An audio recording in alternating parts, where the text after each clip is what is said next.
Η κυρά Νίκη γονάτισε μπροστά στον ίδιο της τον εγγονό εκείνον που είχε πάρει στην αγκαλιά της και τον είχε μεγαλώσει όταν κανείς στην οικογένεια δεν ήθελε να το κάνει. Τα λόγια του ήταν «Η εποχή σου τελείωσε, γιαγιά. Δεν σε θέλω πια εδώ». Αυτά τα λόγια άλλαξαν τα πάντα. Στα εξατιπέντο της χρόνια η κυρά Νίκη πετάχτηκε έξω από το ίδιο της το σπίτι από τον Ραφαήλ πεταμένη σαν μία γιαγιά να μην άξιζε τίποτα. Μα η πολύτιμη ανακάλυψη που έκανε στο ίδιο της το χωράφι νόμιμα και μπροστά σε όλους άφησε τους πάντες άφωνους. Αυτή είναι η απόδειξη πως μια γυναίκα με φιλοδοξίες για το καλό και με την αλήθεια στην καρδιά πάντα μπορεί να ξανασταθεί στα πόδια της. Αν αυτή η ιστορία σε συγκινεί, κάνε εγγραφή στο κανάλι και άφησε το like σου για να μην χάσεις καμία από τις ιστορίες μας. Η ξερή ελληνική ύπαιθρος έχει μια ομορφιά που λίγοι καταλαβαίνουν. Δεν είναι εύκολη ομορφιά από εκείνες που πετάγονται μπροστά στα μάτια σαν κάρτ ποστάλ με γαλάζιες παραλίες και χιονισμένα βουνά. Είναι ομορφιά σκληρή, στεγνή, ανθεκτική. Είναι η ομορφιά εκείνου που επέζησε, εκείνου που έμεινε, εκείνου που έμαθε πως ακόμη και η ραγισμένη γηγενά ζωή αρκεί να τη σέβεσαι. Η κυρά Νίκη γνώριζε κάθε εκατοστό εκείνης της γης. Ήξερε πού χτυπούσε πιο δυνατά ο ήλιος στην αρχή του απογεύματος. Ήξερε που η σκιά των στραβών πουρναριών και των γέρικων ελιών δημιουργούσε μία σχεδόν θαυματουργή δροσιά κοντά στις μεγάλες πέτρες. Ήξερε πού ανέβαινε το νερό από το χώμα τις μέρες της βροχής, σχηματίζοντας μικρές λακκούβες που τραβούσαν τα πουλιά την αυγή. Δεν γνώριζε απλώς εκείνη τη γη, ήταν φτιαγμένη από αυτήν. Το σπίτι όπου ζούσε ήταν απλό με λευκούς τοίχους που ο χρόνος είχε βάψει μπέζ και πορτοκαλί, λερωμένους από την κόκκινη σκόνη της Θεσσαλικής γης. Η κεραμοσκεπή άφηνε να περνά μια λωρίδα αέρα τις πιο καυτές μέρες. Είχε μια μεγάλη αυλή με μια παλιά σικιά που η ίδια είχε φυτέψει όταν ήταν ακόμη νέα ένα ξύλινο κοτέτσι. Στο βάθος και λίγο πιο πέρα μια πηγή με κρυστάλλινο νερό που ανάβλιζε ανάμεσα στις πέτρες σαν η γη να πρόσφερε δώρο. Η Νίκη είχε πάρει εκείνη τη γη από τον άντρα της τον Βενέδικτο που είχε φύγει από τη ζωή πολλά χρόνια, πριν αφήνοντάς της όχι πλούτη σε χρήματα, μα κάτι πολύ πιο πολύτιμο, ένα χώμα που μπορούσε να λέει δικό της. Και πάνω σε εκείνο το χώμα μεγάλωσε όχι μόνο τα δικά της παιδιά, αλλά και τον εγγονό της τον Ραφαήλ. Το όνομά του ακόμη αντιχούσε διαφορετικά μέσα της με άλλο βάρος, με ένα μείγμα αγάπης και πόνου που δεν ήξερε ακόμη πώς να χωρίσει. Η ιστορία του Ραφαήλ με την κυρά Νίκη άρχισε πριν καν εκείνος αποκτήσει μνήμη. Η μητέρα του, η Κατερίνα, μεσαία κόρη της Νίκης, ήταν γυναίκα που η ζωή είχε φθείρει υπερβολικά νωρίς. Παντρεύτηκε νέα έναν άντρα που δεν άξιζε, έκανε τον Ραφαήλ μέσα σε μια θύελα καυγάδων και σπασμένων υποσχέσεων και όταν το παιδί ακόμη μπουσουλούσε χάθηκε. Δεν έφυγε οριστικά, όχι επίσημα, μα εξαφανιζόταν λίγο-λίγο, επισκεπτόταν όλο και πιο σπάνια, τηλεφωνούσε όλο και πιο αραιά, ώσπου μια μέρα απλώς δεν ξαναφάνηκε. Ο Ραφαήλ έμεινε και η κυρά Νίκη έμεινε με τον Ραφαήλ. Δεν παραπονέθηκε. Ποτέ δεν είπε στο παιδί πως ήταν βάρος. Ποτέ δεν άφησε να φανεί πως υπήρχαν μέρες που ξυπνούσε με την καρδιά σφιγμένη, χωρίς να ξέρει αν θα κατάφερνε να βάλει φαγητό στο τραπέζι για τους δύο τους. Έπλαινε ρούχα για άλλους, έκανε κεντήματα που πουλούσε στη λαϊκή της γειτονικής Κομμόπολης, φύτευε τι επέτρεπε η γη και έκανε το καθημερινό θαύμα να μετατρέπει το λίγο σε αρκετό. Ο Ραφαήλ μεγάλωσε βλέποντας εκείνη τη γυναίκα να δουλεύει, βλέποντας εκείνα τα ροζιασμένα χέρια, βλέποντας εκείνη την ίσια στάση ακόμη και όταν η κούραση θα λύγιζε οποιονδήποτε άλλον. Και για ένα διάστημα έμαθε από αυτό. Στο σχολείο της πόλης ο Ραφαήλ ήταν το παιδί της γιαγιάς. Τα άλλα παιδιά μερικές φορές τον κορόιδευαν. Γύριζε σπίτι με κόκκινα μάτια και η κυρά Νίκη τον καθόταν στη βεράντα, του έδινε ένα ποτήρι δροσερό βυσσινάδα και του έλεγε με τη σταθερή φωνή ανθρώπου που δεν δέχεται την ήττα «Είσαι διαφορετικός γιατί έχεις ρίζα και η ρίζα, παιδί μου, είναι αυτό που κάνει το δέντρο να μην πέφτει στην καταιγίδα». Ο Ραφαήλ άκουγε και μεγάλωνε και γινόταν έξυπνος, πολύ έξυπνος. Είχε κοφτερό μυαλό στους αριθμούς, κάτι που εξέπληξε όλους στο σχολείο. Με τη βοήθεια ενός καθηγητή που είδε σε εκείνον ασυνήθιστο ταλέντο, πήρε υποτροφία για να σπουδάσει σε τεχνικό ίδρυμα στη μεγάλη πόλη. Η κυρά Νίκη έκλαψε από χαρά τη μέρα που έφυγε, έκλαψε από νοσταλγία το επόμενο βράδυ και έκλαψε από περηφάνεια κάθε φορά που εκείνος τηλεφωνούσε για να της πει τις επιτυχίες του. Τα πρώτα χρόνια μακριά, ο Ραφαήλ τηλεφωνούσε κάθε εβδομάδα, μετά κάθε 15 μέρες, μετά μία φορά, τον μήνα μετά μόνος της. Γιορτές και μετά μόνο όταν χρειαζόταν κάτι. Μα η κυρά Νίκη δεν παραπονιόταν. Έλεγε στις γειτόνισσες με ένα χαμόγελο που έκρυβε τη μοναξιά: «Ο Ραφαήλ μου προκόβει στη ζωή, αυτό έχει σημασία». Και πρόκοψε. Ο Ραφαήλ έχτισε μια εταιρεία εξόρυξης που μεγάλωσε εντυπωσιακά. Ξεκίνησε μικρά με έναν συνέτερο που σύντομα απομάκρυνε μετά από διαφωνίες των οποίων μόνο εκείνος ήξερε τις λεπτομέρειες. Ρίσκαρε, επένδυσε, επεκτάθηκε. Παντρεύτηκε την Πατρίτσια, μια κομψή γυναίκα, κόρη εύπορης οικογένειας της Αθήνας που ποτέ στη ζωή της δεν είχε πατήσει σε χωματόδρομο. Η εταιρεία τους, η μεταλλευτική Ραβένα, είχε γίνει μία από τις πιο ισχυρές στον κλάδο σε ολόκληρη την περιοχή. Ο Ραφαήλ φορούσε σκούρο κοστούμι με ταξωτή γραβάτα και λουστρίνια που γυάλιζαν ακόμη και κάτω από τον ήλιο της υπαίθρου, όταν τελικά αποφάσισε να εμφανιστεί. Η κυρά Νίκη σκούπιζε τη βεράντα όταν το μαύρο λαμπερό αυτοκίνητο σταμάτησε μπροστά στο σπίτι. Άφησε τη σκούπα προσεκτικά, πέρασε το χέρι στα γκρίζα μαλλιά της δεμένα πίσω στον αυχένα και ένιωσε την καρδιά της να πετά από χαρά. «Ραφαήλ». Εκείνος κατέβηκε από το αυτοκίνητο με ένα χαμόγελο, μα ήταν διαφορετικό χαμόγελο. Δεν ήταν το χαμόγελο του παιδιού που γυρίζει σπίτι, ήταν το χαμόγελο ανθρώπου που φτάνει σε επαγγελματική συνάντηση. Κάθισαν στο σαλόνι. Η Πατρίτσια έμεινε στο αυτοκίνητο με κλειστό παράθυρο και κλιματισμό ανοιχτό σαν η ζέστη της. Η πέθρου να ήταν προσωπική, ενόχληση στραμμένη εναντίον της. Ο Ραφαήλ μπήκε κατευθείαν στο θέμα. Είπε πως είχε προσλάβει εταιρεία γεωλογικών αναλύσεων για να ερευνήσει την περιοχή, πως τα αποτελέσματα είχαν αποκαλύψει κάτι εξαιρετικό, πως τα χωράφια της κυρά Νίκης, συγκεκριμένα η λωρίδα από τη βάση του, λόφου μέχρι την πηγή στο βάθος, ήταν πλούσια σε λίθιο, ένα σημαντικό απόθεμα από εκείνα που κινούν δισεκατομμύρια ευρώ στις διεθνείς αγορές. Η κυρά Νίκη άκουσε τα πάντα ήρεμα. Στερα ρώτησε «Και τι θέλεις από μένα, Ραφαήλ?» Εκείνος άνοιξε τον δερμάτινο φάκελο, έβγαλε μια στίβα σειρραμένα έγγραφα και τα ακούμπησε πάνω στο παλιό ξύλινο τραπέζι. «Πρέπει να υπογράψεις αυτό. Είναι μεταβίβαση κυριότητας. Η γη περνά στο όνομα της εταιρείας. Εσύ θα λάβεις αποζημίωση». Η κυρά Νίκη κοίταξε τα χαρτιά, κοίταξε τα χέρια του, κοίταξε τον εγγονό που είχε μεγαλώσει σαν γιο. Ο Ραφαήλ ανέφερε ένα ποσό για κάποιον που ερχόταν από την ύπαιθρο και είχε παλέψει όλη του τη ζωή, ακουγόταν μεγάλο, μα η κυρά Νίκη ήταν πιο έξυπνη όσο έδειχνε. Αυτό δεν πληρώνει ούτε το 1/10 από όσο αξίζει αυτή η Γιαννόσαλες, είναι αλήθεια. Ο Ραφαήλ μισόκλεισε τα μάτια. Η μάσκα γλίστρισε λίγο. «Δεν καταλαβαίνεις από επιχειρήσεις, γιαγιά».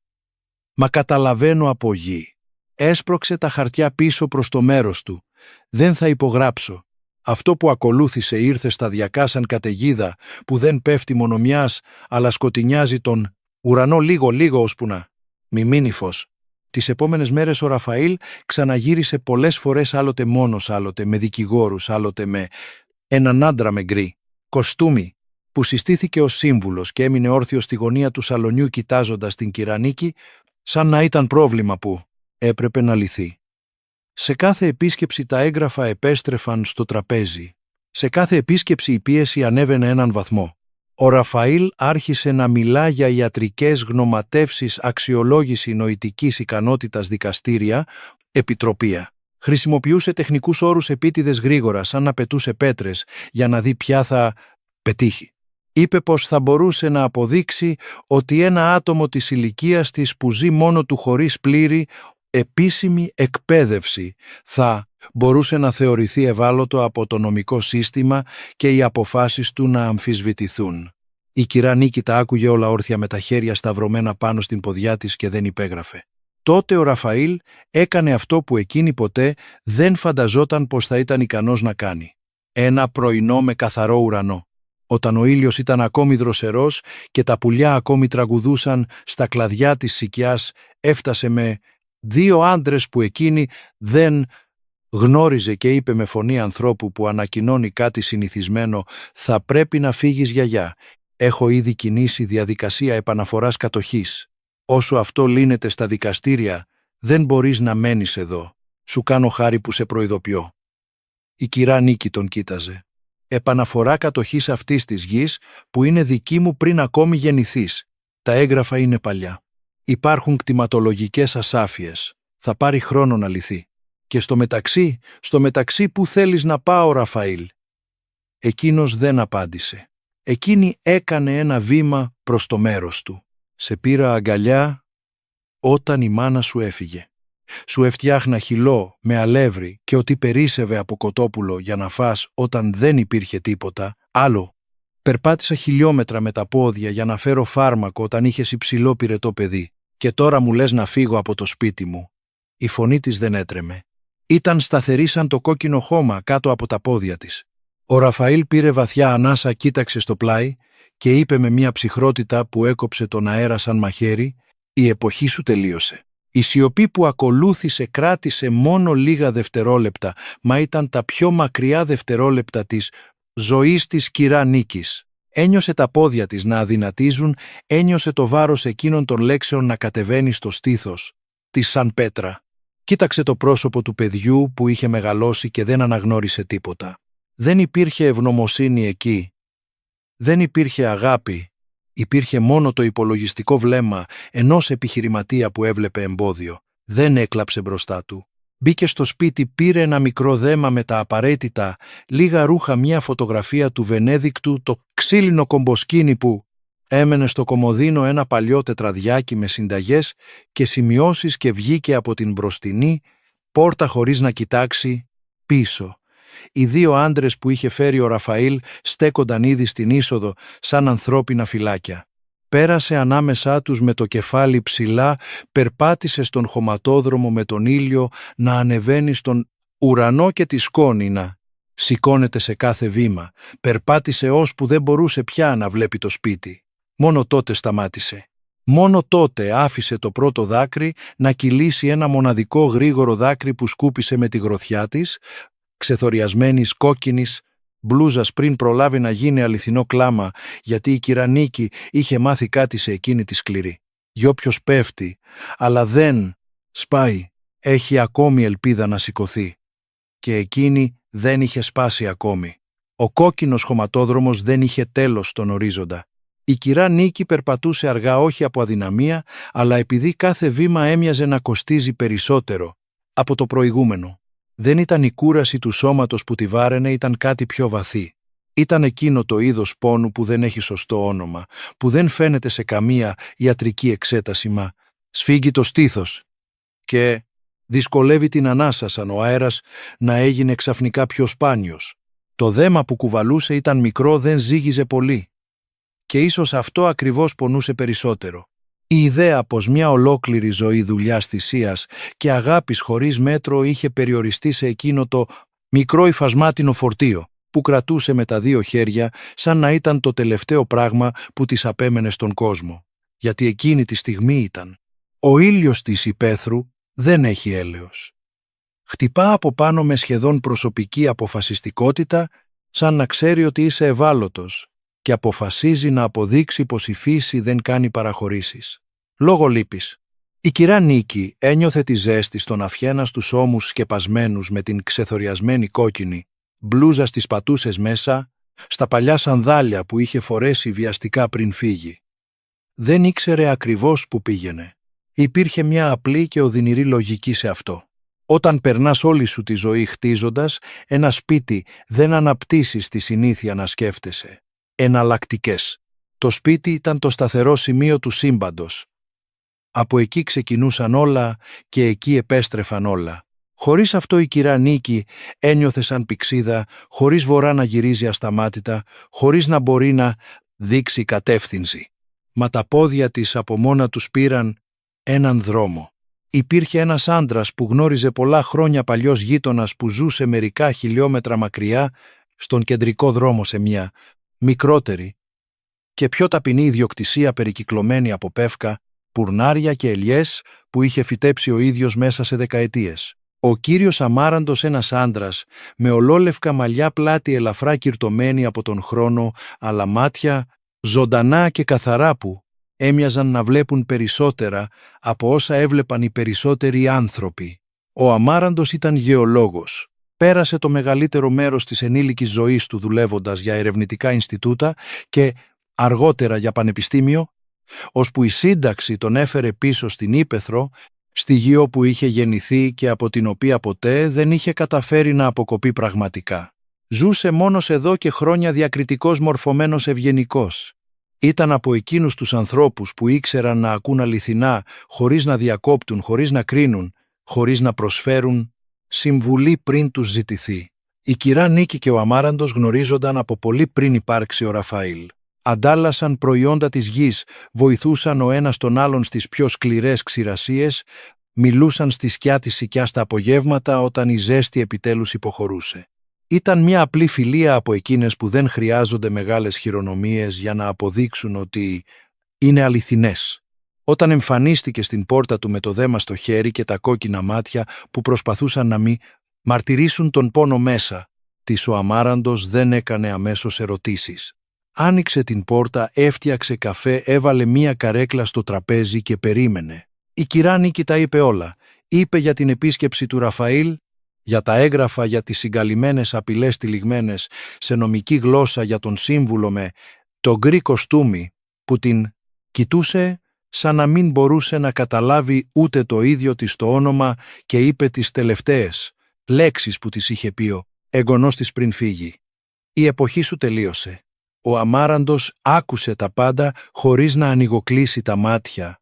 Όταν εκείνη τελείωσε έμεινε σιωπηλός για μια στιγμή. Στερα είπε με αργή φωνή ανθρώπου που διαλέγει κάθε λέξη με προσοχή: «Νίκη, έχεις τα έγγραφα αυτής της γης στο όνομα του Βενέδικτου. Τα έχω. Όλα φυλαγμένα σε ένα τσίγκινο κουτί στην ντουλάπα». Έκανε μια παύση. «Που τώρα είναι μέσα σε ένα σπίτι όπου δεν μπορώ πια να μπω». Ο Αμάραντος συνοφριώθηκε. «Πρέπει να το φροντίσουμε γρήγορα. Αλλά πρώτα θα ξεκουραστείς. Έχω ένα απλό δωμάτιο που δεν χρησιμοποιώ. Θα μείνεις όσο χρειαστεί». Η κυρά Νίκη ήθελε να αρνηθεί. Η αξιοπρέπειά της ήταν από εκείνες τις πεισματάρες που δεν δέχονται εύκολα τη βοήθεια. Μα η κούραση ήταν πιο δυνατή από την περηφάνεια εκείνη τη στιγμή. Έγνεψε σιωπηλά. Εκείνη τη νύχτα δεν κοιμήθηκε. Έμεινε ξαπλωμένη με τα μάτια ανοιχτά στο ξύλινο ταβάνι του απλού δωματίου του Αμάραντου, ακούγοντας τον άνεμο της Υπαίθρου να περνά από τις χαραμάδες του παραθύρου, και σκεφτόταν το παιδί που είχε υπάρξει ο Ραφαήλ, το παιδί που κυνηγούσε πεταλούδες στην αυλή και τις έδειχνε με μάτια που έλαμπαν τον έφηβο που έκλαιγε στη βεράντα όταν οι συμμαθητές τον περιγελούσαν. Το νέο που έφυγε με ένα σακίδιο στην πλάτη και λάμψη ελπίδα στο βλέμμα. Και σκεφτόταν πως εκείνος ο άντρας με κοστούμι και δερμάτινο φάκελο που είχε φτάσει στην πόρτα της δεν ήταν πια τίποτα από όλα αυτά. Τις μέρες που ακολούθησαν η κατάσταση της κυρά Νίκης άρχισε να γίνεται γνωστή στην περιοχή. Η Ύπαιθρος έχει δικό της δίκτυο επικοινωνίας που καμία τεχνολογία δεν έχει αντικαταστήσει. Οι ειδήσεις ταξιδεύουν από στόμα σε στόμα, από βεράντα σε βεράντα, από λαϊκή σε λαϊκή με απίστευτη ταχύτητα. Και η ιστορία της γυναίκας που είχε πεταχτεί από το ίδιο της το σπίτι από τον εκατομμυριούχο, εγγονό της, δεν άργησε να απλωθεί. Οι αντιδράσεις ήταν διάφορες. Κάποιοι έδειξαν αληθινή συμπόνια. Η ιδιοκτήτρια του παντοπολίου «Καλό χωριό», η κυρά Γεωργία, μια μικροκαμωμένη και ζωηρή γυναίκα που γνώριζε την κυρά Νίκη. Από τότε που ήταν νέες εμφανίστηκε στο σπίτι του Αμάραντου με μια σακούλα τρόφιμα και έμεινε πάνω από μια ώρα μιλώντας, ασταμάτητα αγανακτισμένη, κουνώντας τα χέρια, υποσχόμενη πως εκείνο το αχάριστο παιδί θα πλήρωνε για αυτό. Άλλοι όμως αντέδρασαν με τρόπο που πόνεσε διαφορετικά. Υπήρχαν όσοι έριχναν την ευθύνη στην ίδια την κυρά Νίκη. Μια γειτόνισσα που λεγόταν Δωροθέα, με γλώσσα πάντα κοφτερή και καρδιά μικρή, ακούστηκε να λέει στη λαϊκή πως όποιος μεγαλώνει ξένο παιδί δεν μπορεί να παραπονιέται αν το αποτέλεσμα δεν βγει καλό. κάποιος άλλος, ένας κύριος που ζούσε στην άλλη πλευρά του δρόμου και ποτέ δεν είχε ιδιαίτερη οικειότητα με την κυρά Νίκη. Είπε δυνατά σε κύκλο συζήτησης πως οι πεισματάριδες γέροι που δεν υπογράφουν χαρτιά είναι μπελάς για όλους. Αυτές οι λέξεις έφτασαν ως εκείνη. Πάντα φτάνουν. Η κυρά Νίκη τα άκουγε όλα με εκείνη τη σιωπή που οι άνθρωποι μερικές φορές μπερδεύουν με παρέτηση, μα που στην πραγματικότητα είναι τρόπος αυτοπροστασίας. Ήξερε πως το να απαντά στις κενές λέξεις κενών ανθρώπων ήταν σπατάλη ενέργειας που δεν μπορούσε να χάσει. Μα υπήρξε μια ταπείνωση που ξεπέρασε κάθε όριο. Ο Ραφαήλ, συμβουλευμένος από τον άντρα με το γκρι κοστούμι που το πλήρες όνομά του έμαθε πως ήταν Σάβλος, αποφάσισε να κάνει ένα βήμα που έδειχνε πόσο πολύ είχε απομακρυνθεί από κάθε έννοια σεβασμού. Προσέλαβε ένα μικρό γραφείο επικοινωνίας για να διαδώσει διακριτικά αλλά αποτελεσματικά μία αφήγηση στα τοπικά μέσα. Η αφήγηση έλεγε πως η κυρά Νίκη βρισκόταν σε κατάσταση σύγχυσης, πως υπήρχαν λεπτά οικογενειακά ζητήματα και πως η οικογένεια έπαιρνε τα αναγκαία μέτρα για να διασφαλίσει την ευημερία της μητριάρχη. Οι λέξεις ήταν προσεκτικά διαλεγμένες για να μη θεωρηθούν ανοιχτή δυσφήμιση, μα το μήνυμα ήταν καθαρό για όποιον ήξερε να διαβάζει ανάμεσα στις γραμμές.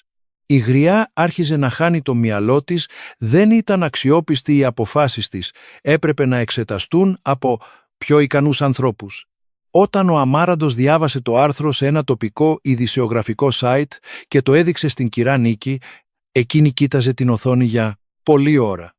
Η τιστέρα είπε με μια ηρεμία που ανατρίχιασε ακόμη και τον Αμάραντο «Δεν με ξέρει πια, αλλά θα με γνωρίσει». Ο Αμάραντος έκλεισε αργά τον υπολογιστή και έμεινε σιωπηλός. Είχε αντιληφθεί κάτι σε αυτές τις μέρες συγκατοίκησης με την κυρά Νίκη που τον είχε εκπλήξει. Δεν ήταν απλώς μια απλή γυναίκα της υπαίθρου που είχε υποστεί αδικία. Υπήρχε μέσα της μια νοημοσύνη, μια οξύτητα παρατήρησης, μια λεπτομερής μνήμη για την ιδιοκτησία, για τη γη, για κάθε λεπτομέρεια εκείνου του τόπου όπου είχε ζήσει δεκαετίες που ξεπερνούσε κατά πολύ ότι θα περίμενε κανείς από άνθρωπο με τη δική της ιστορία. Ήταν σε μία από αυτές τις συζητήσεις, ενώ έπιναν καφέ στη βεράντα και η κυρά Νίκη περιέγραφε την πηγή. Στο βάθος της ιδιοκτησίας με σχεδόν ποιητική ακρίβεια που κάτι άναψε μέσα στον Αμάραντο. Τη διέκοψε απαλά. «Νίκη, πώς είναι ακριβώς αυτή η πηγή?» «Το νερό, το χρώμα, η μυρωδιά». Εκείνη τον κοίταξε με περιέργεια. «Το νερό είναι καθαρό, πολύ καθαρό, πιο καθαρό από συνηθισμένο πηγάδι. Δεν έχει μυρωδιά και είναι πιο κρύο από όσο θα έπρεπε για την περιοχή. Πάντα έτσι ήταν». Ο Βενέδικτος έλεγε πως είναι αγιασμένο νερό. Ένα μικρό χαμόγελο φάνηκε όταν ανέφερε τον άντρα της. «Πάντα έπινα από εκείνο το νερό. Όποιος ερχόταν εδώ έπινε. Κανείς δεν αρρώστησε ποτέ, το αντίθετο». Ο Αμάραντος έγειρε μπροστά. «Το αντίθετο πώς?» Η κυρά Νίκη σκέφτηκε για λίγο. Η κυρά Φλόρα, που έμενε κοντά, είχε φρικτό πρόβλημα στο δέρμα. Για εβδομάδες ερχόταν εδώ να πίνει από αυτό το νερό και να πλένει το πρόσωπό της. Καλυτέρεψε. Ο γιατρός της πόλης είπε πως ήταν σύμπτωση. Μα εγώ ξέρω τι είδα. Ο Αμάραντος έμεινε σιωπηλός για πολλή ώρα. Υπήρχε στο βλέμμα του κάτι που η κυρά Νίκη δεν μπόρεσε ακόμη να αναγνωρίσει. Ήταν μείγμα έκπληξης και αναγνώρισης, σαν κάποιος να άκουγε την περιγραφή πράγματος που είχε μελετήσει σε βιβλία, αλλά δεν περίμενε ποτέ να βρει τόσο κοντά. «Νίκη», είπε αργά, «πρέπει να δω αυτή την πηγή. Δεν μπορούμε να μπούμε στην ιδιοκτησία». Ο Ραφαήλ έβαλε λουκέτο στην καγκελόπορτα. «Το ξέρω, αλλά πρέπει να τη δω.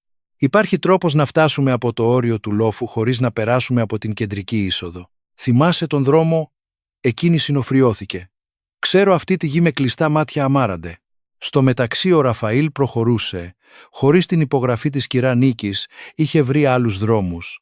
Η εταιρεία μεταλλευτική Ραβένα είχε ξεκινήσει αυτό που εσωτερικά αποκαλούσε φάση προετοιμασίας εδάφους, που στην πράξη σήμαινε ότι μηχανήματα είχαν μεταφερθεί στην ιδιοκτησία και προκαταρκτικές γεωτρήσεις γίνονταν ήδη στο κομμάτι της γης που δεν είχε ορατή αγροτική χρήση.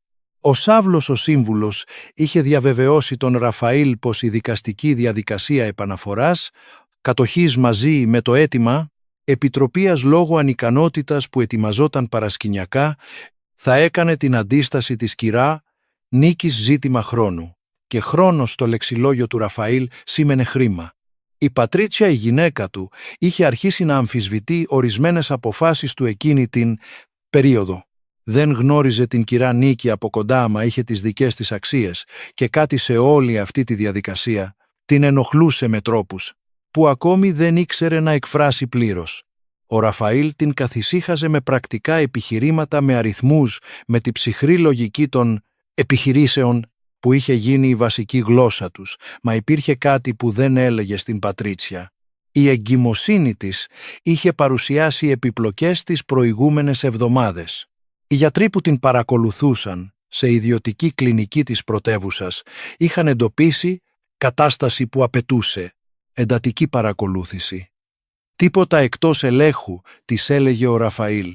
«Όλα αντιμετωπίζονται, δεν υπάρχει λόγος ανησυχίας», μα ο Ραφαήλ ανησυχούσε. Τη νύχτα, ενώ η Πατρίτσια κοιμόταν, καθόταν στην άκρη του κρεβατιού και την κοιτούσε με μία έκφραση που κανείς έξω δεν θα έβλεπε ποτέ. Μία έκφραση που δεν είχε τίποτα υπολογιστικό, τίποτα εκτελεστικό, ήταν απλώς η έκφραση ενός άντρα που φοβάται να χάσει αυτό που αγαπά περισσότερο. Και εκείνες τις στιγμές μερικές φορές, χωρίς να το θέλει, εμφανιζόταν μέσα του η εικόνα της γιαγιάς, του η φωνή της η μυρωδιά, καφέ και βρεγμένης γης που είχε πάντα πάνω της, τα ροζιασμένα χέρια που κάποτε του χάιδευαν το κεφάλι όταν ο κόσμος έμοιαζε υπερβολικά μεγάλος. Έσπροχνε όλα αυτά στο βάθος και επέστρεφε στις αναφορές της μεταλλευτικής. Η κυρά Νίκη και ο Αμάραντος πήραν τον δρόμο από τον λόφο. Ένα ακόμη σκοτεινό πρωινό, όταν ο ήλιος μόλις έδινε σημάδι πως υπήρχε, εκείνη οδηγούσε. Εκείνος ακολουθούσε με ένα σακίδιο στην πλάτη που περιείχε απλό εξοπλισμό ανάλυσης πεδίου που είχε κρατήσει από την εποχή που ήταν ενεργός γεωλόγος. Ο δρόμος από τα όρια ήταν δύσκολος. Χαλαρές πέτρες, πυκνή βλάστηση, ανώμαλο έδαφος που απαιτούσε προσοχή σε κάθε βήμα. Μα η κυρά Νίκη προχωρούσε με σιγουριά που ερχόταν από δεκαετίες μυϊκής μνήμης. Δεν γνώριζε εκείνο το έδαφος από χάρτη, το γνώριζε με το σώμα. Ήξερε πού να πατήσει, πού να παρακάμψει. Όταν έφτασαν στην πηγή, ο ήλιος είχε ανέβει αρκετά για να φωτίζει το νερό με εκείνη τη διάβια που είχε περιγράψει στον Αμάραντο. Εκείνος γονάτισε στην άκρη της πηγής, βούτυξε τα δάχτυλα στο νερό. Έμεινε έτσι για μια στιγμή ακίνητος με τα μάτια μισόκλειστα και συγκέντρωση που η κυρά Νίκη δεν είχε δει σε κανέναν άλλον. Μετά άνοιξε το σακίδιο και άρχισε να δουλεύει. Πήρε δείγματα σε μικρά προσεκτικά σημειωμένα φιαλίδια, μέτρησε τη θερμοκρασία, σημείωσε την όψη, τη διαφάνεια, την απουσία. Οσμής εξέτασε τις πέτρες γύρω από την πηγή με μικρό μεγεθυντικό φακό που κρατούσε από συνήθεια από τα χρόνια της δουλειάς. Παρατήρησε τη σύσταση του εδάφους, το χρώμα των πετρωμάτων κάτω από τη γραμμή του νερού. Πήρε πάνω από 1 ώρα. Η κυρά Νίκη καθόταν σε μια κοντινή πέτρα κοιτάζοντας την πηγή, που ήταν μέρος του τοπίου της ζωής, της τόσο καιρό ώστε είχε πάψει να τη βλέπει πραγματικά. Την κοίταξε με νέα μάτια εκείνη τη στιγμή, παρατήρησε την ησυχία εκείνου του τόπου, τον τρόπο, το νερό έβγαινε από τη γη. Με σχεδόν αναπνευστική κανονικότητα, πάλλοντας αργά, σαν η γη κάτω από τα πόδια τους να ήταν ζωντανή. Όταν ο Αμάραντος σηκώθηκε και γύρισε προς εκείνη, το βλέμμα του είχε αλλάξει. Δεν ήταν πια μόνο το βλέμμα του ευγενικού και διακριτικού φίλου, ήταν το βλέμμα ανθρώπου που βρήκε κάτι. «Νίκη», είπε, και η φωνή του βγήκε διαφορετική, αλλά συγκρατημένη, σαν να κρατούσε μεγάλη είδηση μέσα στο στήθος. Για 1 δευτερόλεπτο πριν την αφήσει να βγει. «Πρέπει να στείλω αυτά τα δείγματα σε εργαστήριο. Μα αν αυτό που βλέπω εδώ είναι αυτό που νομίζω, αυτή η πηγή μπορεί να είναι πολύ πιο πολύτιμη από οποιοδήποτε λίθιο υπάρχει σε αυτή τη γη». Η κυρά Νίκη τον κοίταξε για πολλή ώρα, μετά κοίταξε το νερό, μετά ξανακοίταξε εκείνον. «Μίλα καθαρά, Αμάραντε. Είμαι γριά, αλλά δεν έχω χρόνο για χάσιμο». Εκείνος γέλασε σύντομα και αληθινά για πρώτη φορά μετά από πολλές μέρες. Τα χαρακτηριστικά αυτού του νερού, η θερμοκρασία, η σύσταση των πετρωμάτων, η απουσία, ρύπονο, τρόπος που αναβλύζει, δείχνουν ότι μπορεί να έχει πολύ συγκεκριμένες μεταλλικές ιδιότητες. Το είδος του νερού που ορισμένα Ινστιτούτα Υγείας και έρευνας αναζητούν εδώ και χρόνια. Πρέπει να το επιβεβαιώσω. Μα Νίκη την κοίταξε με τη σοβαρότητα ανθρώπου που ετοιμάζεται να πει κάτι σημαντικό. Αν έχω δίκιο, έχεις εδώ έναν πλούτο που δεν μπορεί να εξοριχθεί, να πουληθεί και να τελειώσει όπως το λίθιο. Αυτό το νερό γεννιέται κάθε ώρα, ανανεώνεται και μπορεί να προστατεύεται από την περιβαλλοντική νομοθεσία με τρόπο που θα κάνει την υπόθεση του Ραφαήλ να καταρρεύσει σαν κάστρο στην άμμο. Η σιωπή ανάμεσά τους κράτησε μερικά δευτερόλεπτα. Ύστερα, η κυρά Νίκη έβαλε το χέρι στο κρύο νερό της πηγής, το άφησε να κυλήσει ανάμεσα στα δάχτυλά της και είπε σχεδόν στον εαυτό της, ο Βενέδικτος πάντα έλεγε πως αυτό το νερό ήταν αγιασμένο. Και για πρώτη φορά μετά από μέρες υπήρχε κάτι διαφορετικό στο βλέμμα της. Δεν ήταν ακόμη χαρά, δεν ήταν νίκη, μα ήταν η σπίθα πριν από τη φωτιά. Αν σου αρέσει αυτή η όμορφη και συγκινητική ιστορία, γράψε δικαιοσύνη εδώ κάτω στα σχόλια. Συνεχίζουμε. Τα δείγματα νερού ταξίδεψαν μέσα σε ένα απλό ισοθερμικό κουτί τυλιγμένα προσεκτικά με υγρό πανί και σημειωμένα με τη μικρή ακριβή γραφή του αμάραντου. Τα έστειλε σε εργαστήριο περιβαλλοντικών αναλύσεων συνεργάτη πανεπιστημίου με το οποίο ακόμη διατηρούσε επαφή μετά από χρόνια ακαδημαϊκής συνεργασίας. Ζήτησε επίγουσα εξέταση. Εξήγησε με λίγα λόγια τι είχε παρατηρήσει στο πεδίο και περίμενε. Η κυρά Νίκη περίμενε και εκείνη, μα το να περιμένει με σταυρωμένα χέρια δεν ήταν κάτι που ήξερε να κάνει. Όσο περνούσαν οι μέρες, άρχισε να οργανώνει ό,τι μπορούσε. Ο αμάραντος της είχε δώσει πρόσβαση στο μικρό δωμάτιο που χρησιμοποιούσε ως γραφείο με ένα σκούρο ξύλινο τραπέζι γεμάτο, βιβλία και χαρτιά και έναν παλιό υπολογιστή που λειτουργούσε αργά, αλλά λειτουργούσε. Εκεί άρχισε να ξαναχτίζει όσα είχε χάσει όταν έφυγε από το σπίτι της μόνο με ένα δέμα στα χέρια. Τα έγγραφα της γης ήταν το κεντρικό σημείο. Ήξερε πως το τσίγκινο κουτί με τα πρωτότυπα βρισκόταν στην ντουλάπα του δωματίου όπου είχε κοιμηθεί δεκαετίες. Ήταν μέσα σε ένα σπίτι που τώρα είχε λουκέτο στην είσοδο και ανθρώπους πληρωμένους από τον Ραφαήλ να περιφέρονται γύρω. Μα η κυρά Νίκη είχε μνήμη που δεν εξαρτιόταν από χαρτί. Θυμόταν τα πάντα, τον αριθμό καταχώρησης, το συμβολεογραφείο όπου είχε γίνει η αρχική πράξη στο όνομα του Βενέδικτου που μετά τον θάνατο του μεταβιβάστηκε σε εκείνη την ημερομηνία το όνομα του συμβολεογράφου που είχε υπογράψει τότε. Τα υπαγόρευε όλα στον αμάραντο που σημείωνε προσεκτικά και μετά επαλήθευε κάθε πληροφορία στα δημόσια συστήματα καταχώρησης. Κομμάτι-κομμάτι έστησαν έναν φάκελο. Δεν ήταν γρήγορη διαδικασία, ήταν αργή, προσεκτική, απαιτητική. Μα με κάθε επιβεβαιωμένη πληροφορία, με κάθε έγγραφο που εντοπιζόταν στο σύστημα, κάτι στερεωνόταν ανάμεσά τους με τη σιγουριά ανθρώπου που βρίσκει σταθερό έδαφος μετά από πολλή πορεία σε κινούμενη άμμο. Η γη ήταν δική της, νόμιμα ξεκάθαρα δική της.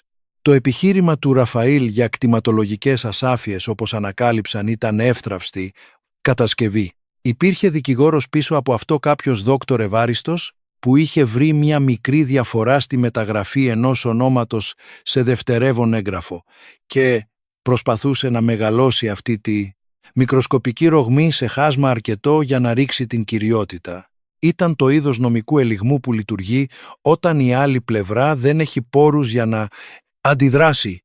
Μα ο αμάραντος γνώριζε ανθρώπους. Χρόνια ακαδημαϊκής και παιδινής ζωής αφήνουν ένα δίκτυο επαφών που ξεπερνά ότι θα μπορούσε να γράψει οποιαδήποτε επαγγελματική κάρτα.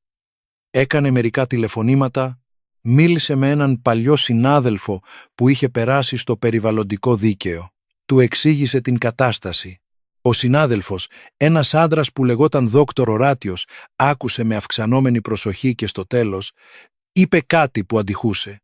Στο κεφάλι του αμάραντου για ώρες, αν αυτή η πηγή είναι αυτό που περιγράφεις, αμάραντε, το πρόβλημα του Ραφαήλ δεν είναι μόνο αστικό, είναι περιβαλλοντικό. Και τότε το βάθος είναι πολύ μεγαλύτερο. Το αποτέλεσμα του εργαστηρίου έφτασε ένα συνεφιασμένο πρωινό όταν ο ουρανός της υπαίθρου είχε επιτέλους δώσει ανάπαυλα στον ήλιο και μια λεπτή άβρα περνούσε από τα ανοιχτά παράθυρα του σπιτιού του αμάραντου. Εκείνος διάβασε την έκθεση 2 φορές πριν πει οτιδήποτε. Μετά φώναξε την κυρά Νίκη που ήταν στην κουζίνα και ετοίμαζε ζωμό λαχανικών με εκείνη τη συνήθεια, γυναίκα της υπαίθρου, που δεν μπορεί να κάθεται ακίνητη όσο περιμένει οτιδήποτε. Ήρθε στο τραπέζι, σκούπισε τα χέρια στην ποδιά και τον κοίταξε. «Μίλα». Ο αμάραντος άνοιξε την έκθεση στην οθόνη και άρχισε να διαβάζει δυνατά, μεταφράζοντας την τεχνική γλώσσα καθώς προχωρούσε. Το νερό της πηγής είχε παρουσιάσει μεταλλική συγκέντρωση πολύ υψηλότερη από τον μέσο όρο της περιοχής μαγνήσιο πυρίτιο, ασβέστιο και ψευδάργυρο σε αναλογίες που το εργαστήριο χαρακτήριζε εξαιρετικά ισορροπημένες και σπάνιας εμφάνισης. Πλήρης απουσία βιολογικών ή χημικών ρήπων. Ελαφρώς αλκαλικό pH. Σταθερά χαμηλή θερμοκρασία σε σχέση με το εξωτερικό περιβάλλον που υποδήλωνε προέλευση από βαθύ και προστατευμένο υδροφόρο στρώμα. Μα αυτό που είχε τραβήξει περισσότερο την προσοχή των αναλυτών βρισκόταν στο τέλος της έκθεσης, σε ενότητα σημειωμένη με υποσημείωση. Η μεταλλική σύσταση εκείνου του νερού έμοιαζε σε στατιστικά σημαντικό βαθμό με φυσικές πηγές που είχαν αποτελέσει αντικείμενο μελετών σε Ινστιτούτα Υγείας για θεραπείες χρόνιων φλεγμονωδών παθήσεων, μεταβολικών διαταραχών και σε έρευνες ακόμη υπό επιβεβαίωση. Υποστήριξη της εμβρυϊκής ανάπτυξης σε κοιήσεις υψηλού κινδύνου. Ο αμάραντος σταμάτησε να διαβάζει. Η κυρά Νίκη κοιτούσε την οθόνη για μια στιγμή. «Αυτό τι σημαίνει, με λόγια που να καταλαβαίνω?» ρώτησε. Εκείνος γύρισε το πρόσωπο προς εκείνη. «Σημαίνει πως το νερό της πηγής σου έχει ιδιότητες που ερευνητές υγείας αναζητούν εδώ και χρόνια. Σημαίνει πως έχει επιστημονική, θεραπευτική και περιβαλλοντική αξία». Έκανε παύση. «Και σημαίνει πως οποιαδήποτε εξορρυκτική δραστηριότητα που θα μολύνει ή θα καταστρέψει αυτή την πηγή είναι βαρύ, περιβαλλοντικό έγκλημα Νίκη». Η σιωπή που ακολούθησε ήταν διαφορετική από όλες τις προηγούμενες. Ήταν γεμάτη σιωπή. Η κυρά Νίκη σηκώθηκε αργά από την καρέκλα, πήγε στο παράθυρο και κοίταξε έξω για πολλή ώρα την απλή αυλή του αμάραντου, τα δέντρα που λυκνίζονταν στην άβρα τον ουρανό που εκείνη τη μέρα είχε επιτέλους πάψει να είναι τόσο αμήλικτος. «Ο Ραφαήλ σκάβει εκεί τώρα», είπε χαμηλά. «Το ξέρω. Αν πλησιάσουν την πηγή, το ξέρω». «Νίκη». Ο αμάραντος σηκώθηκε και εκείνος. «Γι' αυτό πρέπει να δράσουμε τώρα». Σήμερα, ο δόκτωρ Οράτιος έφτασε στην πόλη την επόμενη μέρα. Ήταν ψηλός άντρας με στρογγυλά γυαλιά και μεγάλα βήματα που μιλούσε γρήγορα και σκεφτόταν ακόμη πιο γρήγορα. Έφερε μαζί του μια βοηθό που λεγόταν Βέρα, νέα και οργανωμένη, που κρατούσε ογκώδη φάκελο και σημείωνε με εντυπωσιακή ταχύτητα. Εγκαταστάθηκαν στο γραφείο του αμάραντου, άπλωσαν έγγραφα στο τραπέζι και πέρασαν ώρες ακούγοντας την κυρά Νίκη και τον αμάραντο με προσοχή που η κυρά Νίκη είχε καιρό να δεχτεί από επαγγελματία οποιοδήποτε χώρου. Ο Οράτιος ανέλησε την εργαστηριακή έκθεση, τη διασταύρωσε με τα έγγραφα ιδιοκτησίας, διάβασε τις καταγραφές που είχε συγκεντρώσει ο αμάραντος για τις δραστηριότητες της μεταλλευτικής Ραβένα στη γη. Στέρα άφησε τα γυαλιά στο τραπέζι, σταύρωσε τα χέρια και είπε «Λειτουργούν χωρίς έγκυρη περιβαλλοντική άδεια για τη συγκεκριμένη περιοχή. Η άδεια που παρουσίασε η εταιρεία καλύπτει διαφορετική ζώνη μακριά από την πηγή.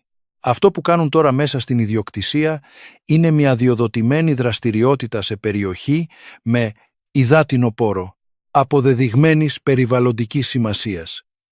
Η κυρά Νίκη τον κοίταξε. «Και αυτό σημαίνει ότι θα κινηθούμε προς την περιβαλλοντική αρχή φύλαξης των φορέα ελέγχου της περιοχής.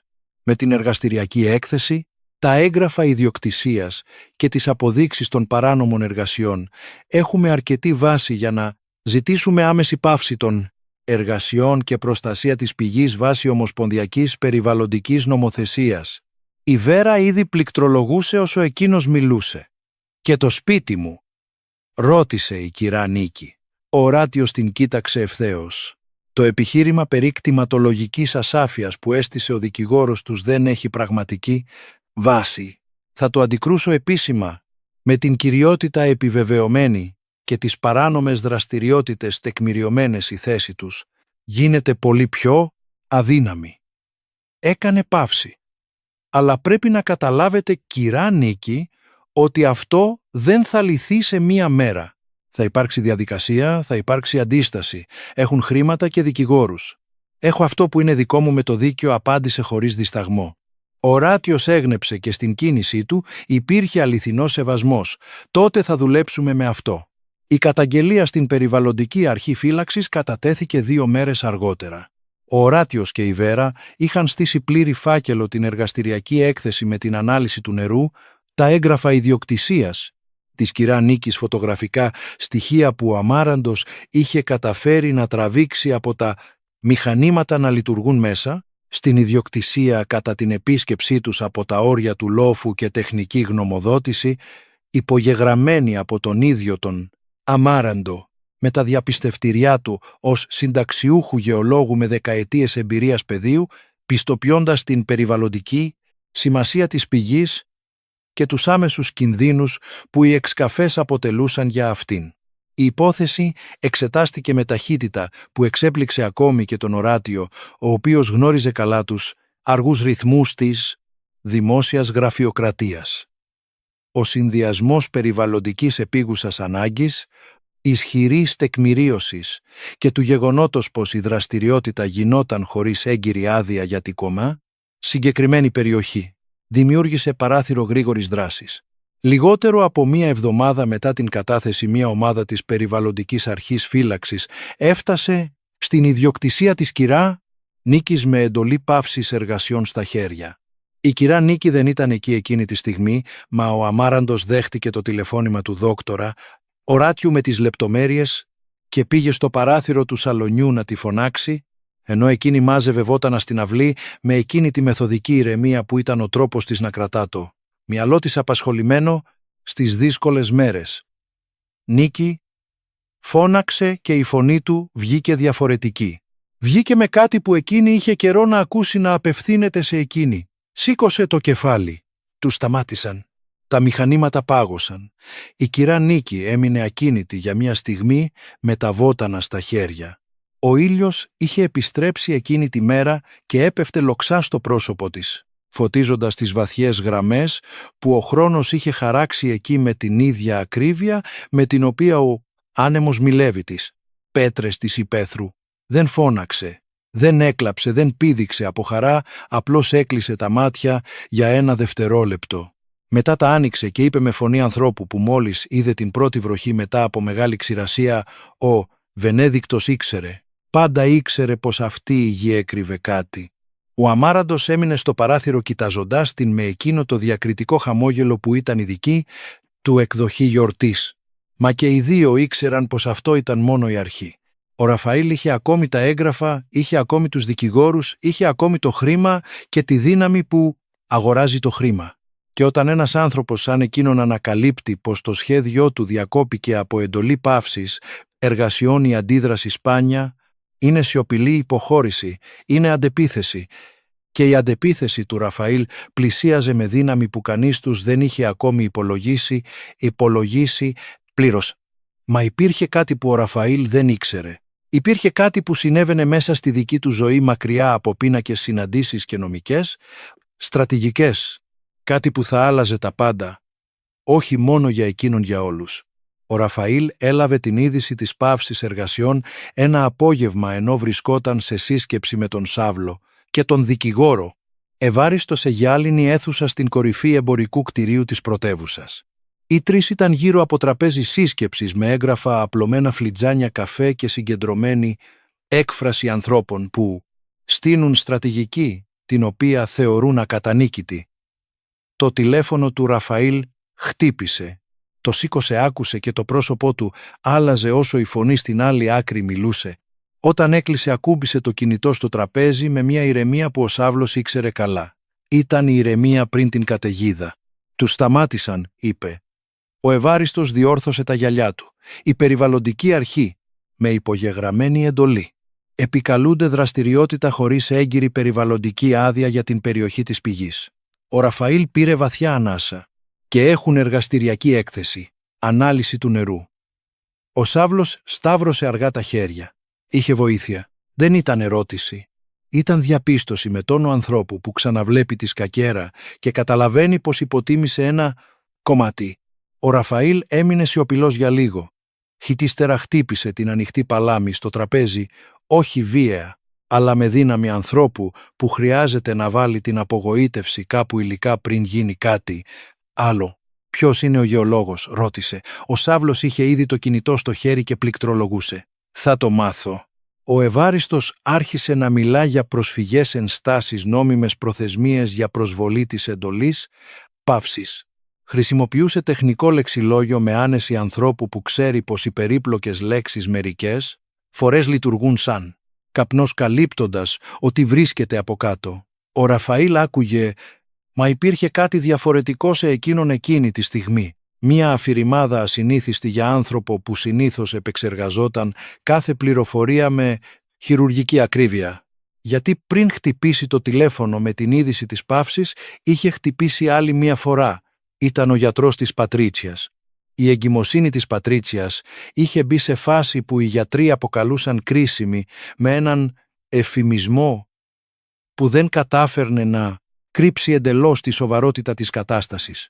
Η επιπλοκή που παρακολουθούσαν τις προηγούμενες εβδομάδες είχε επιδεινωθεί απρόσμενα. Το μωρό ήταν καλά προς το παρόν, μα η Πατρίτσια εμφάνιζε φλεγμονώδη αντίδραση που οι συμβατικές θεραπείες κατάφερναν να ελέγχουν μόνο εν μέρη. Οι γιατροί της κλινικής αναγέννηση όπου την παρακολουθούσαν είχαν συμβουλευτεί ειδικούς από άλλα κέντρα. Οι απόψεις συνέκλειναν σε πρωτόκολλο που απαιτούσε απόλυτη σταθερότητα, μείωση του στρες και σε ορισμένες παρόμοιες, διεθνώς μελετημένες περιπτώσεις, συμπληρωματική χρήση νερού με συγκεκριμένη μεταλλική σύσταση είχε δείξει υποσχόμενα βοηθητικά αποτελέσματα. Ο Ραφαήλ είχε ακούσει το τελευταίο μέρος με διαφορετική προσοχή. Νερό με συγκεκριμένη μεταλλική σύσταση. Δεν το είχε συνδέσει ακόμη, όχι συνειδητά, μα η πληροφορία είχε καθίσει στο βάθος του μυαλού του, περιμένοντας τη στιγμή να αναδυθεί. Εκείνη τη νύχτα πίσω στο διαμέρισμα, όπου η Πατρίτσια ξεκουραζόταν με εντολή απόλυτης ανάπαυσης, ο Ραφαήλ καθόταν στην πολυθρόνα του δωματίου και την κοιτούσε να κοιμάται. Υπήρχε πάνω της μια ευθραυστότητα που δεν μπορούσε να κοιτάξει ευθέως για πολλή ώρα. Η Πατρίτσια ήταν δυνατή γυναίκα με σταθερές απόψεις και έντονη παρουσία. Το να τη βλέπει έτσι χλωμή, ήσυχη με την κοιλιά του μωρού κάτω από το λευκό σεντόνι της ιδιωτικής φροντίδας που είχε στηθεί στο σπίτι, διαπερνούσε όλα τα στρώματα εκτελεστικού και στρατηγιστή που είχε χτίσει ο Ραφαήλ όλα αυτά τα χρόνια και έφτανε κατευθείαν στον άνθρωπο κάτω από αυτά. Στον άνθρωπο που κατά βάθος φοβόταν. Η Πατρίτσια άνοιξε τα μάτια, είδε πως ήταν ξύπνιος.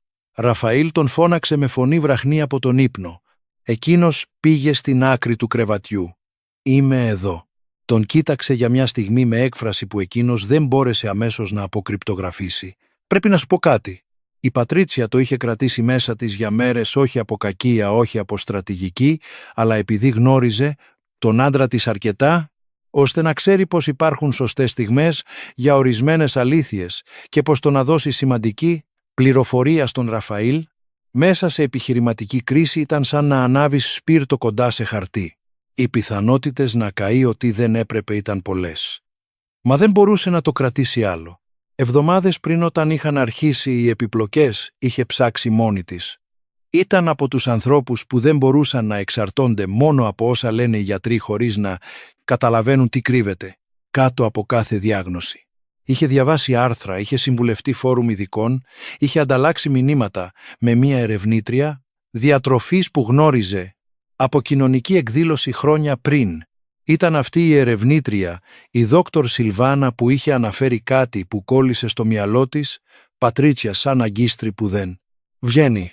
Υπήρχε σε εξέλιξη μια μελέτη για φυσικές πηγές με συγκεκριμένη μεταλλική σύσταση και τα βοηθητικά αποτελέσματά τους σε κοίησεις υψηλού κινδύνου. Μία από τις πιο υποσχόμενες περιπτώσεις είχε καταγραφεί σε περιοχή της υπαίθρου όπου είχε εντοπιστεί πηγή με πολύ ιδιαίτερα χαρακτηριστικά.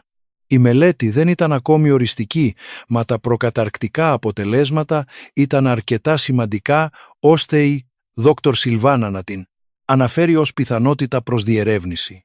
Η Πατρίτσια είχε κρατήσει το όνομα της περιοχής και όταν η περιβαλλοντική αρχή φύλαξης δημοσίευσε στο επίσημο ηλεκτρονικό δελτίο της την είδηση για πάυση εξορρυκτικής δραστηριότητας σε αγροτική ιδιοκτησία της ίδιας περιοχής, αναφέροντας ως κεντρικό λόγο προστασίας μια πηγή με σπάνιες μεταλλικές ιδιότητες, η Πατρίτσια έμεινε να κοιτάζει την οθόνη για πολλή ώρα.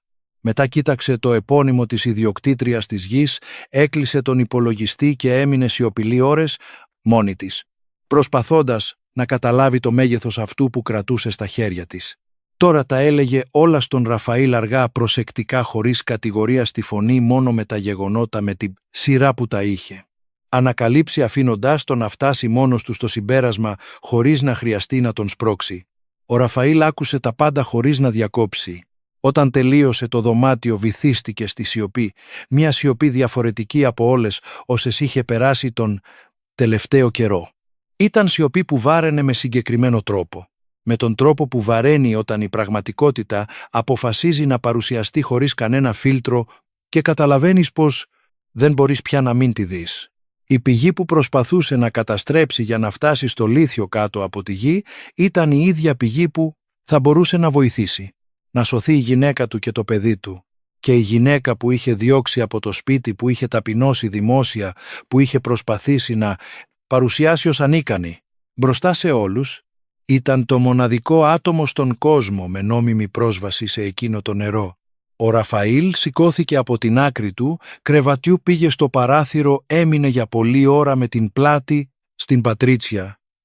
Και για πρώτη φορά εδώ και πολύ καιρό δεν υπήρχε κανένας υπολογισμός μέσα του. Κανένας νοητικός πίνακας, καμία στρατηγική, καμία επόμενη κίνηση, υποσχεδιασμό.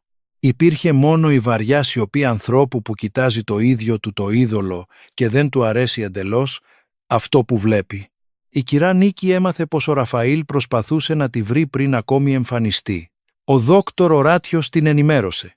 Ο Ραφαήλ είχε επικοινωνήσει με το γραφείο του συστηνόμενος ως εγγονός της πελάτισσας και, ζητώντας τρόπο να της μιλήσει, ο Οράτιος μετέφερε το μήνυμα χωρίς να συστήσει ούτε να αποθαρρύνει, αφήνοντας την απόφαση αποκλειστικά στα χέρια της. Ο Αμάραντος έμεινε στο σαλόνι όσο εκείνη σκεφτόταν. Έμεινε καθισμένη στο τραπέζι της κουζίνας για πολλή ώρα με τα χέρια σταυρωμένα πάνω στο ξύλο, κοιτάζοντας ένα σταθερό σημείο ανάμεσα στα αντικείμενα μπροστά της, χωρίς πραγματικά να βλέπει κανένα. Μετά είπε «Άφησέ τον να έρθει». Ο Αμάραντος άνοιξε το στόμα σαν να ήθελε να μιλήσει. «Ξέρω τι θα πεις», τον πρόλαβε, όχι απότομα αλλά σταθερά. «Και δεν έχεις άδικο. Μα πρέπει να τον κοιτάξω. Πρέπει να με κοιτάξει και εκείνος, όχι το χαρτί, όχι τη γη εμένα». Ο Αμάραντος έκλεισε το στόμα και έγνεψε. Ο Ραφαήλ ήρθε μόνος, χωρίς τον Σάβλο, χωρίς τον Ευάριστο, χωρίς τους πληρωμένους άντρες, χωρίς δερμάτινο φάκελο, χωρίς κοστούμι σύσκεψης. Ήρθε με απλό παντελόνι και πουκάμισο με μακριά μανίκια γυρισμένα ως τον αγκώνα, άφησε το αυτοκίνητο στον δρόμο και έκανε το υπόλοιπο με τα πόδια μέσα στην κόκκινη σκόνη που είχε σημαδέψει την παιδική του ηλικία και τώρα έμοιαζε ξένη κάτω από τα ακριβά παπούτσια που ακόμη φορούσε. Το μόνο που πρόδιδε ποιος είχε γίνει. Η κυρά Νίκη καθόταν στη βεράντα του Αμάραντου όταν εκείνος έφτασε. Τον είδε να πλησιάζει από μακριά και έμεινε ακριβώς εκεί όπου ήταν. Σταμάτησε λίγα βήματα μπροστά της όρθιος με τα χέρια, δίπλα στο σώμα, χωρίς στάση, στελέχους, χωρίς υπολογιστικό βλέμμα. Υπήρχε κάτι διαφορετικό στο πρόσωπο του που εκείνη αναγνώρισε αμέσως, γιατί ήταν έκφραση που ήξερε από τότε που ήταν παιδί. Ήταν η έκφραση που είχε όταν είχε κάνει κάτι λάθος και το ήξερε. «Γιαγιά», είπε. Η λέξη βγήκε με προσπάθεια που εκείνη αντιλήφθηκε, σαν να είχε χρειαστεί να την ψάξει σε βαθύ μέρος μέσα του, σε μέρος που έμενε κλειστό πολύ καιρό. Η κυρά Νίκη δεν απάντησε αμέσως. Τον κοίταζε με εκείνα τα μάτια που ο χρόνος είχε βαθύνει αλλά δεν είχε σβήσει. «Κάθισε», είπε τελικά, δείχνοντας την καρέκλα απέναντί της. Κάθισε. τότε η κυρά Νίκη μίλησε πρώτη όχι για να επιτεθεί, όχι για να τον ταπεινώσει πίσω, αλλά επειδή υπήρχαν πράγματα που έπρεπε να υποθούν δυνατά με μάρτυρα τον ανοιχτό ουρανό και τη στεγνή γη γύρω, για να μην μείνουν άλλο κλεισμένα μέσα της να τη διαβρώνουν σαν σκουριά. Μίλησε για τη μέρα που είχε φτάσει μωρό, για τη μυρωδιά παιδιού που είχε, για τις νύχτες που είχε περάσει ξάγρυπνη όταν αρρώστενε, για τα χιλιόμετρα που είχε περπατήσει, για τα ρούχα που είχε πλύνει και τα κεντήματα που είχε φτιάξει στο φως της λάμπας όταν έπεφτε το ρεύμα, για τον χυλό με αλεύρι και λίγο κοτόπουλο που είχε μετατρέψει σε αξιοπρεπές γεύμα για να μην νιώσει την έλλειψη. Μίλησε για όλα αυτά χωρίς να κλάψει, με φωνή σταθερή, όχι ζητώντας λύπηση, αλλά παρουσιάζοντας γεγονότα. Ο Ραφαήλ άκουγε με το κεφάλι ελαφρά σκυμμένο, τα χέρια σταυρωμένα πάνω στα γόνατα τους ώμους που, όσο εκείνη μιλούσε, έχαναν τη σκληρή ευθυτενία του στελέχους και λίγιζαν λίγο σαν το βάρος όσον άκουγε να είχε δική του βαρύτητα. Όταν εκείνη τελείωσε, η σιωπή κράτησε αρκετά. Τότε εκείνος σήκωσε το πρόσωπο και εκείνη το είδε. Δεν υπήρχε υπολογισμός εκεί, δεν υπήρχε στρατηγική.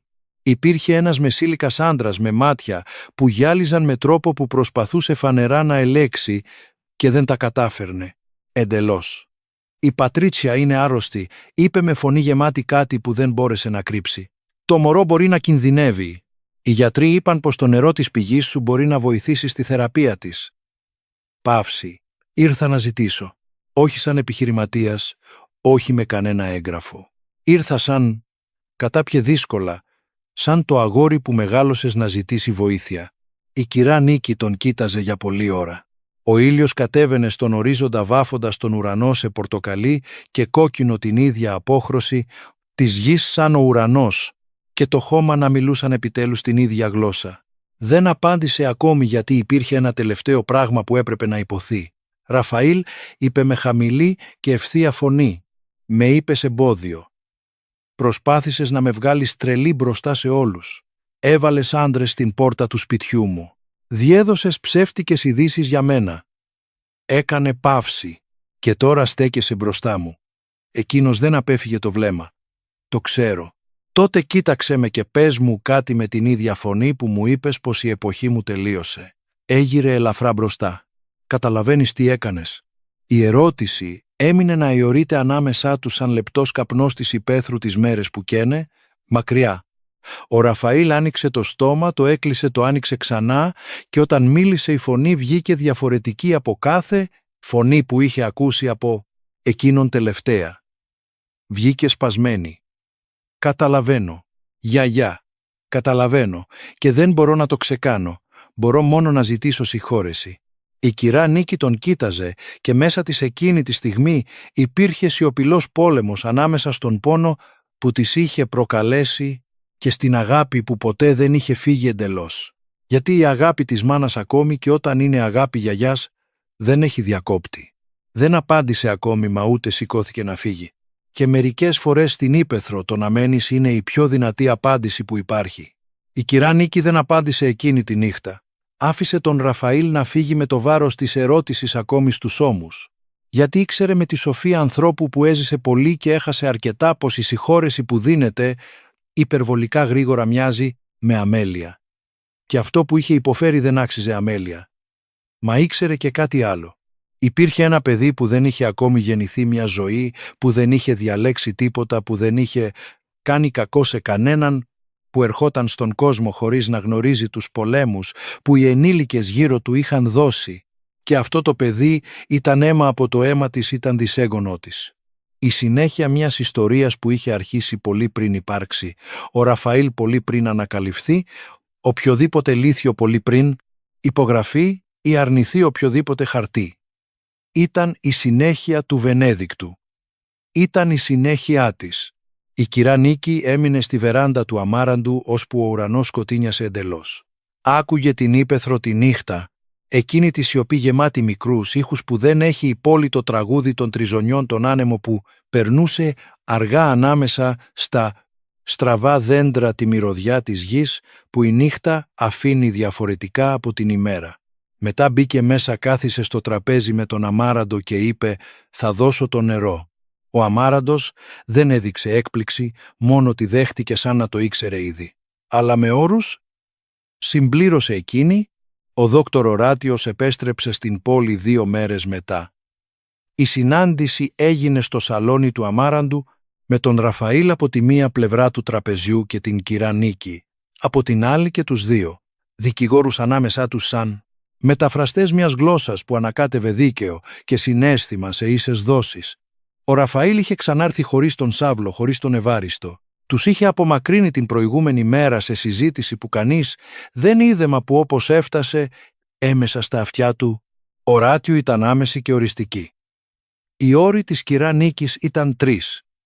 Πρώτον, η πράξη της γης επέστρεφε άμεσα πλήρως στο όνομά της με τη δικαστική διαδικασία να κλείνει με παραίτηση της αντίπαλης, πλευράς χωρίς κόστος για εκείνη. Δεύτερον, η μεταλλευτική Ραβένα δεσμευόταν επίσημα να μην πραγματοποιήσει καμία εξορρυκτική δραστηριότητα στην ιδιοκτησία σε καμία περιοχή για αόριστο χρονικό διάστημα, με βαριά συμβατική ποινή σε περίπτωση παραβίασης.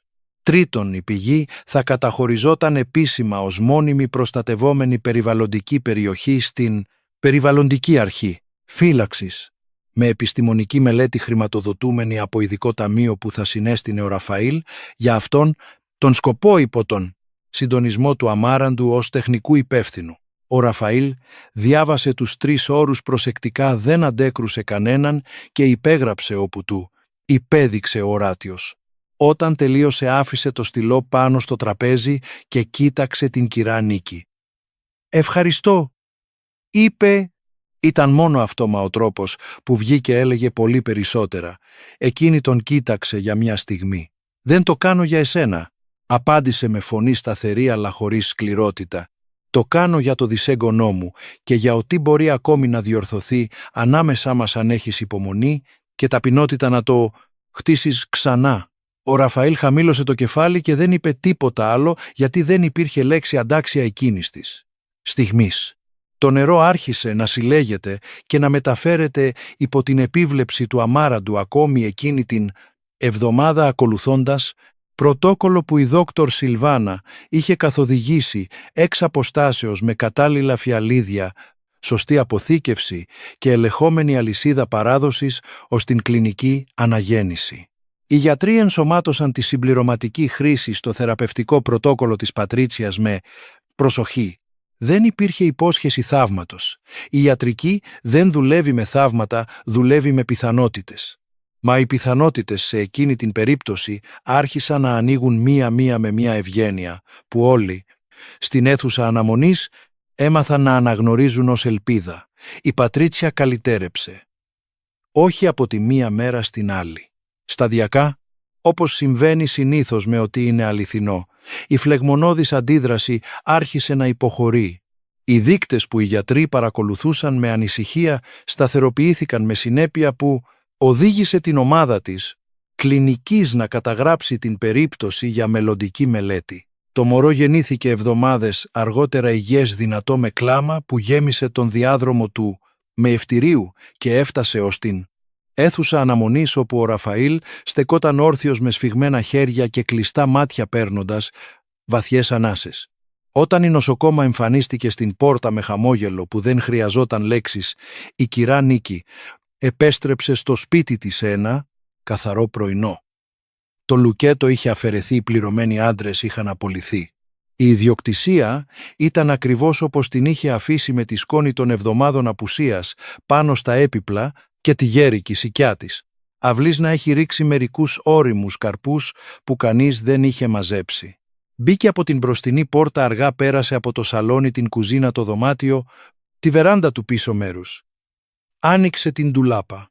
Το τσίγινο κουτί ήταν εκεί στο ίδιο σημείο όπως πάντα, με όλα τα έγγραφα μέσα ακριβώς όπως το είχε αφήσει. Πήρε το κουτί, κάθισε στην άκρη του κρεβατιού και έμεινε εκεί για πολλή ώρα με το κουτί στην αγκαλιά, κοιτάζοντας από το παράθυρο την αυλή όπου το πρωινόφως σχεδίαζε μακριές σκιές ανάμεσα στις πέτρες. Μετά βγήκε στην αυλή, περπάτησε ως τη σικιά, ακούμπησε το χέρι στον παλιό τραχή κορμό με οικειότητα, που μόνο ο χρόνος χτίζει. Κοίταξε τον γαλάζιο ουρανό της υπαίθρου που δεν ζητά άδεια για να είναι όμορφος και είπε χαμηλά, Σε κανέναν και σε όλα. Ταυτόχρονα γύρισα Βενέδικτε. Λίγες εβδομάδες μετά ένας φάκελος έφτασε με το ταχυδρομείο. Ήταν απλή πρόσκληση τυπωμένη σε καλό χαρτί με προσεκτικά γράμματα. Δεν υπήρχε υπερβολή στην παρουσίαση, δεν υπήρχε προσπάθεια να αναπληρωθεί με μορφή αυτό που ακόμη ξαναχτιζόταν σε περιεχόμενο. Ήταν πρόσκληση για τα γενέθλια του δισέγγονου. Στην πίσω πλευρά με διαφορετική γραφή, μικρότερη πιο διστακτική, υπήρχαν μερικές χειρόγραφες γραμμές. Η κυρά Νίκη αναγνώρισε τη γραφή του Ραφαήλ, εκείνη τη γραφή που είχε βοηθήσει να σχηματιστεί όταν ήταν παιδί καθισμένοι μαζί στο τραπέζι της κουζίνας με τετράδιο γραμμών και μολύβι που χρειαζόταν ξύσιμο κάθε ώρα. Δεν είχε γράψει πολλά. Δεν ήταν άνθρωπος που έβρισκε εύκολα λέξεις για όσα δεν χωρούσαν σε πίνακες και ισολογισμούς, μα όσα είχε γράψει ήταν αρκετά. Δεν ξέρω αν θα θελήσεις να έρθεις. Μα θέλω να ξέρεις πως εδώ υπάρχει ένα αγόρι που θα μεγαλώσει γνωρίζοντας από πού ήρθε και από ποιον ήρθε, γιατί εγώ δεν θα το αφήσω να ξεχάσει. Αυτό είναι το ελάχιστο που μπορώ να κάνω. Η κυρά Νίκη το διάβασε 2 φορές. Δίπλωσε το χαρτί, προσεκτικά το έβαλε μέσα στο τσίγκινο κουτί μαζί με την πράξη της γης, τη φωτογραφία του Βενέδικτου και το ξύλινο κομποσκίνι ανάμεσα στα πράγματα που πρέπει να φυλάγονται. Την ημέρα των γενεθλίων πήγε. Έφτασε με ένα φλωράλ φόρεμα που φύλαγε για σημαντικές περιστάσεις, με τα μαλλιά δεμένα πίσω στον αυχένα όπως πάντα και με ένα μικρό δέμα απλών δώρων που είχε ετοιμάσει με τα ίδια της τα χέρια, γιατί έτσι ήξερε να δίνει. Η Πατρίτσια την υποδέχτηκε στην πόρτα με μάτια βουρκωμένα και μια αγκαλιά που κράτησε περισσότερο από όσο απαιτούσε το κοινωνικό πρωτόκολλο και λιγότερο από όσο ζητούσε η καρδιά. Ήταν η πρώτη φορά που οι 2 γυναίκες συναντιούνταν πραγματικά χωρίς τη μεσολάβηση εγγράφων, συγκρούσεων ή τρίτων. Η Πατρίτσια δεν είπε πολλά, μόνο κράτησε τα χέρια της κυρά Νίκης, για μια στιγμή την κοίταξε και είπε «Σε ευχαριστώ που ήρθες και σε ευχαριστώ για το νερό». Η κυρά Νίκη έγνεψε απλά άμεσα. «Πώς τον λένε?» ρώτησε κοιτάζοντας το μωρό που κρατούσε η Πατρίτσια. Η Πατρίτσια χαμογέλασε. «Βενέδικτο», το όνομα έφτασε μέσα της σαν ζεστό κύμα στο στήθος. Έμεινε να κοιτάζει το μικροσκοπικό πρόσωπο του μωρού για πολλή ώρα με εκείνα τα βαθιά μάτια που κουβαλούσαν δεκαετίες. Ζωής, αγάπης απώλειας και νέας αρχής. Έπειτα άπλωσε τα χέρια και η Πατρίτσια έβαλε το μωρό στην αγκαλιά της. Ο Ραφαήλ στεκόταν λίγα βήματα πιο πίσω κοιτάζοντας τη γιαγιά του με το δισέγγονο στα χέρια με μία έκφραση που δεν είχε. Σωστό όνομα που ήταν ταυτόχρονα μετάνοια ευγνωμοσύνη και κάτι που υπάρχει μόνο όταν βλέπεις το αποτέλεσμα μιας αγάπης που παραλίγο να αφήσεις να χαθεί. Η κυρά Νίκη δεν τον κοίταξε ακόμη. Κοιτούσε το μωρό τα μάτια του που ακόμη δεν εστίαζαν καλά, αλλά ανοιγόκλειναν με εκείνη την ήσυχη περιέργεια των νεοφερμένων στον κόσμο. Έπειτα σήκωσε το πρόσωπο και κοίταξε τον Ραφαήλ. Δεν υπήρχε καταδίκη σε εκείνο το βλέμμα. Δεν υπήρχε νίκη που γιορταζόταν ούτε ήττα που του τρίβονταν στο πρόσωπο. Υπήρχε κάτι πιο δύσκολο και πιο όμορφο από όλα αυτά. Υπήρχε η πιθανότητα να συνεχίσουν. Και στην ελληνική ύπαιθρο όπου η γη ραγίζει, αλλά δεν πεθαίνει όπου η βροχή αργεί, αλλά πάντα επιστρέφει όπου οι ρίζες επιβιώνουν από όσα η επιφάνεια δεν θα άντεχε. Η πιθανότητα να συνεχίσεις είναι τα πάντα, είναι απολύτως τα πάντα.